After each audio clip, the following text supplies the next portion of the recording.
I told you before we hopped on here that I'm the stress child. That's my number one archetype.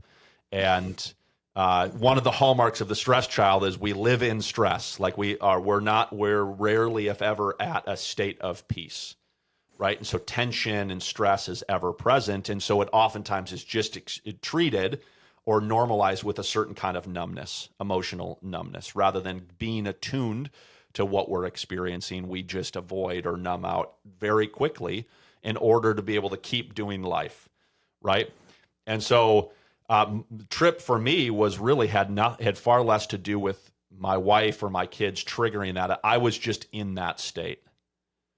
I was already avoiding, I was already numbing out, I was already having a hard time and trying to figure out how to get myself out of that. So it was far less environmentally triggered more than it was that I was just in that, in sort of like a persistent experience of I don't know why I'm stressed, I'm just overwhelmed. I'm just overwhelmed, right? And I've learned, and I didn't ask for it nearly as often as I should have, but I have this really important memory from my childhood, a scene that I have from my inner child or my young self, about 8, 9 years old, crying into his pillow in his room. And my mom and dad would come in for a minute or two. What's wrong? What's the problem? Like trying to figure out what's going on, and I wouldn't have words to articulate it, so I wouldn't respond. And they'd get kind of frustrated, or I got something else. I got 4 other kids to deal with, so they'd leave, right? And I'd be left to deal with this emotion myself. And so the mentor coach that was walking me through this memory invited my adult self to go into that memory. And I see my adult self go into that room and sit down on the bed and say, "Hey, it's okay. I'll be here with you as long as you need." And he put his hand on my back of the inner child and just stayed there and just sat there. And it's attunement. It was physical attunement. And I could tell that the inner child started to calm down. And then as he started to calm down, thoughts started to come, like our be interpretation of the feeling. Why am I feeling this way?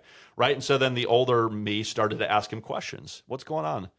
What are you carrying? Similar to what my parents asked. But I'll stop. There's more. There's the 3 parts of it that are distinct, that are important for me caring for myself when I'm overwhelmed. The first and most important step that I so often neglected was asking somebody else for physical attunement. I need you to be physically close to me. I need a hug. I need a hand on my back, right? Can you just be close to me for a while?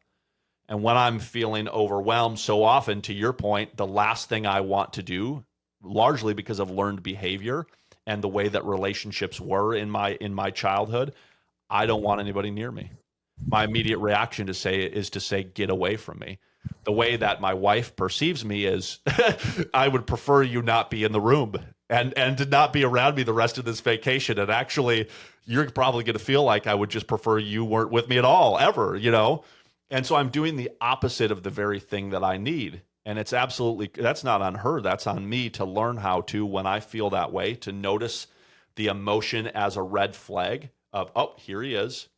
You're feeling overwhelmed. This is the stress child. And invite her to be physically close to you. You don't need to try to solve the problem. You don't need to try to work through the emotion mentally, because that's what she wants. She wants to help me sort out the emotion. She's a therapist. She's pretty good at it. Like, tell me what's going on. I don't know, right? You and I have talked about that before. One of the most difficult questions for a man to answer is, what do you need right now? Right? And I've had to learn that one of those guardrails or sort of guidelines, boundaries for me, is to, at the beginning of that, don't try to sort it out or solve it intellectually. Through thought, ask for physical regulation or physical attunement. Can you just sit next to me and hold my hand? Can you just put your hand on my back and just sit here with me? And that feels super vulnerable. It feels super weak. And even more than it feeling vulnerable or weak to me, it feels like the last thing I want, right? That my immediate reaction is, leave me alone. I just want to be left alone, right? And I've said that to her before. I don't know. I just want to leave. I just want to be left alone, which again is the very opposite of the thing that I so often need.